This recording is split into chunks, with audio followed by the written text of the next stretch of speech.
قل فلله الحجة البالغة فلو شاء لهداكم أجمعين। আজকের পড়া ছিল অনবদ্য, একেবারে ক্লাসিক্যাল। এবং সবচেয়ে বড় যে বিষয়টা আমি দেখেছি আমাদের, বিশেষ করে আমাদের দেশের ছাত্রদের যে সমস্যা হয় ওয়াকফ ইবতেদাগুলো, ও একেবারে হুবহু ওয়াকফ ইবতেদাগুলো এত চমৎকারভাবে করেছে, আদায় করেছে, এটা বেশ পজিটিভ। আলহামদুলিল্লাহ, আজকে পড়ার লাজবাব। قل هلم شهداءكم الذين يشهدون أن الله حرم هذا। মানুষ গানকে সুন্দর করার জন্য গানের সাথে কত মিউজিক, কত হারমোনিয়াম, কত কিছু যোগ করে। জি, এই যে এত সুন্দর করে তেলাওয়াত করলো, কোনো হারমোনিয়াম নাই, কোনো মিউজিক নাই, কোনো রকমের অতিরিক্ত কিছু নাই, কিন্তু কোরআন পড়ার সময় এটা মনটা, অন্তরটা বিগলিত হয়ে যাচ্ছে। এটা তার কৃতিত্ব যেরকম, সেরকম এখানে কোরআনের অলৌকিকত্বটা যেন আল্লাহ পাক তার মাধ্যমে প্রকাশ করেছেন। না, আমরা দোয়া করছি আল্লাহ যেন তাকে কবুল করেন। فإن شهدوا فلا تشهد معهم ولا تتبع أهواء الذين كذبوا بآياتنا والذين لا يؤمنون بالآخرة। আজকের প্রথম প্রতিযোগী টাঙ্গাইল থেকে আগত তানজিমুল উম্মাহ হিফজ মাদ্রাসার ছাত্র হাফেজ আব্দুল্লাহ বিন শাহিন। আসসালামু আলাইকুম ওয়া রাহমাতুল্লাহি ওয়া ওয়ালাইকুম আসসালাম। আব্দুল্লাহ, কেমন আছো তুমি? আলহামদুলিল্লাহ সজি, আপনি কেমন আছেন? আলহামদুলিল্লাহ। রমাদানের ইফতারের পূর্ব মুহূর্তে কিন্তু রোজা মুখে দোয়া কবুল হয়, তাই না? জি, তো তোমার জন্য আমরাও দোয়া করি, তুমি আমাদের জন্য দোয়া করবে, আমরা যেন কোরআনের সাথে সম্পর্ক আরো বাড়াতে পারি ইনশাআল্লাহ। ইনশাআল্লাহ। তোমার তেলাওয়াত শুনতে চাই ইনশাআল্লাহ। বারাকাল্লাহ ফিক। الله الله الله الله الله اقرأ من قول الله عز وجل بعد أعوذ بالله من الشيطان الرجيم بسم الله الرحمن الرحيم قل فلله الحجة البالغة أعوذ بالله من الشيطان الرجيم بسم الله الرحمن الرحيم قل فلله الحجة البالغة فلو شاء لهداكم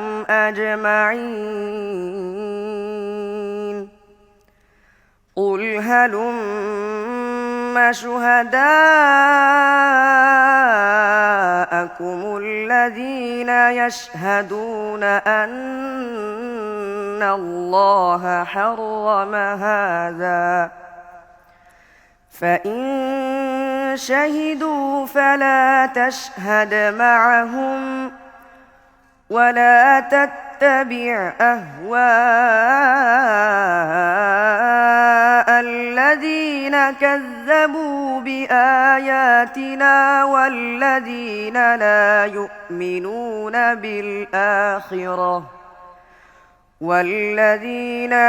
يؤمنون بالآخرة وهم بربهم يعدلون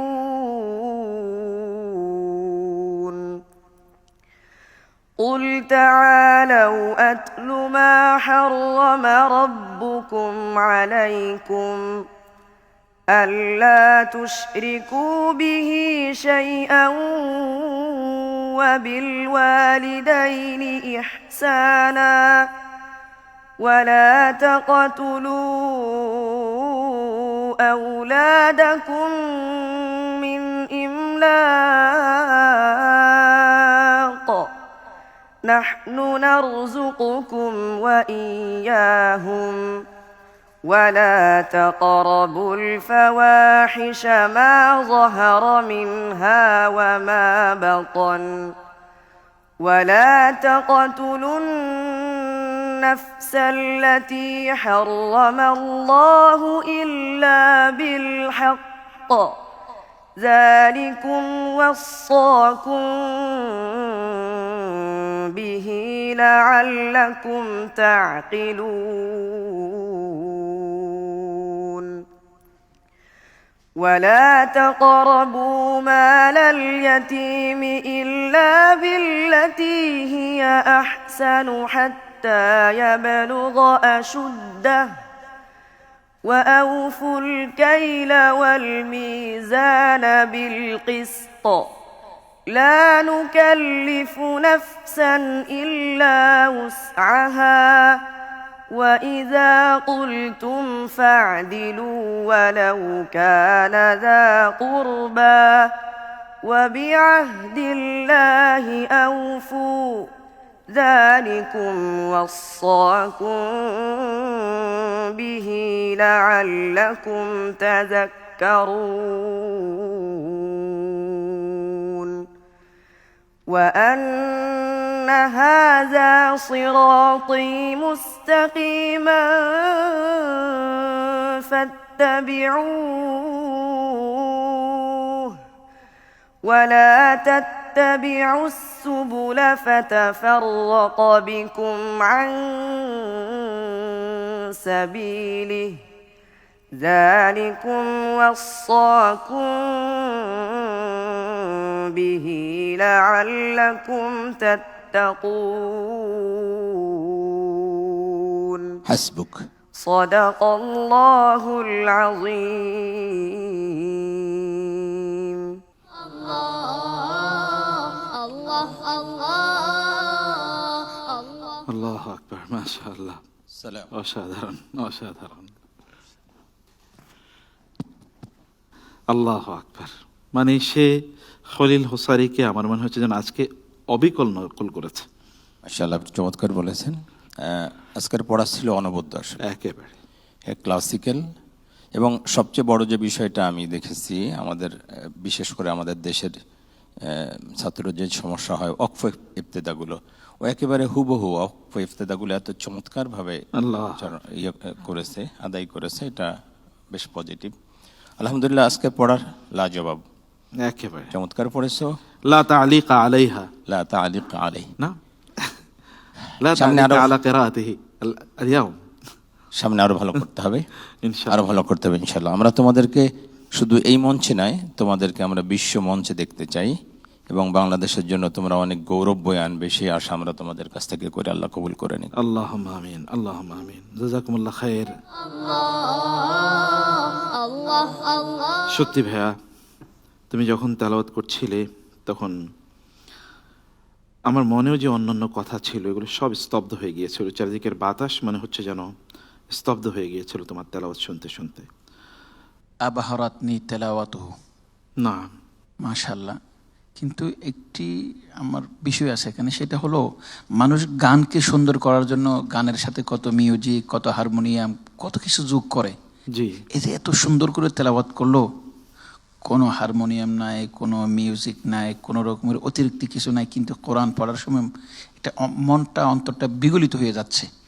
এটা তার কৃতিত্ব যেরকম, সেই রকম এখানে কোরআনের অলৌকিকত্বটা যেন আল্লাহ পাক তার মাধ্যমে প্রকাশ করেছেন। না। আমরা দোয়া করছি আল্লাহ যেন তাকে কবুল করেন। আল্লাহুম্মা আমিন। ফাদিলাতুশ শাইখ কালিমাতুন মুআজ্জাজাতুন আলা কিরাআতিহি। تلاوة رائعة جميلة، ولكن هناك بعض الملاحظات كقوله تعالى: والذين لا يؤمنون بالآخرة، فهنا الخاء مفخمة ولكنها تأخذ أدنى مراتب التفخيم، نعم. فنقول والذين لا يؤمنون بالآخرة وليست بالآخرة، وما دون ذلك فهو رائع ما شاء الله. ভাইয়া তোমাকে যে নাসিহা করেছেন যে তুমি যেন এক জায়গায় খয়ের উপর যখন দম্মা বা ফাতহা হবে তখন একটু বেশি তাফখিম হয়, মানে মোটা হবে, কিন্তু কাসরা হলে একটু কম হবে। তো স্টিল তিনি বলেছেন ইট ওয়াজ বিউটিফুল রিসাইটেশন, মাশাআল্লাহ। আমরা একটু মুফাসসিরের কাছ থেকে সংক্ষিপ্ত তাফসীর শুনবো। এই হাফিজ সাহেব অত্যন্ত সুন্দরভাবে সূরা আল আনআমের 149 থেকে তেলাওয়াত করেছে। খুব গুরুত্বপূর্ণ কয়েকটি বিষয়, যেগুলো ফরজ বা একবারে হারাম, সেগুলো নির্দেশনাগুলো হালাল হারাম হিসেবে এসেছে। আল্লাহ তাআলা ইরশাদ করেছেন, এখানকার একটি শিক্ষা হলো শিরক করা যাবে না এবং পিতামাতার প্রতি সদাচরণ করতে হবে। কেউ যেন অভাবের কারণে সন্তান হত্যা না করে, ভ্রূণ হত্যাও না করে। তিনি বলেছেন যে আল্লাহ যে জীবনকে সম্মানিত করেছেন সেই প্রাণ যেন কেউ হরণ না করে, মানুষ হত্যা না করে। আল্লাহ তাআলা আমাদের এই বিষয়গুলির উপর আমল করার তৌফিক দিন, আমিন। আল্লাহুম্মা আমিন। প্রিয় দর্শক, আমরা যে বলেছিলাম কোরআনের স্পেশাল হিলিং মোমেন্ট, একটু চোখটা বন্ধ করুন 10 সেকেন্ডের জন্য এবং আল্লাহ তাআলাকে বলুন, হে আল্লাহ, কোরআনের সাথে আমাদের সম্পর্ককে বাড়িয়ে দাও, আমাদের কথামালাগুলোকে কোরআনের আলোকে সাজিয়ে দাও, আমাদের শব্দগুলোকে কোরআনের শব্দে রূপান্তরিত করে দাও। এ দোয়া আল্লাহ তাআলার কাছে করুন এবং নিজেকে চিন্তা করুন যে পরবর্তীতে আমরা কোরআনের সাথে আমাদের সম্পর্কটা কীভাবে বাড়াবো। প্রিয় ভাই, তোমার তেলাওয়াত অনেক চমৎকার হয়েছে, তোমাকে বারাকাল্লাহ ফিক। والسلام عليكم ورحمة الله وبركاته.